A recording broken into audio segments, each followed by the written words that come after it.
வணக்கம் மக்களே, இது ஒரு அவேர்னஸ் வீடியோ. மேலே தள்ளிறாரு. நீங்கள் எப்படி இருந்தாலும் இதுக்கு ஒரு லைக் போட மாட்டீங்க.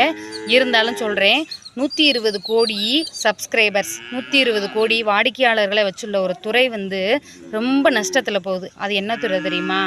விவசாயத்துறை.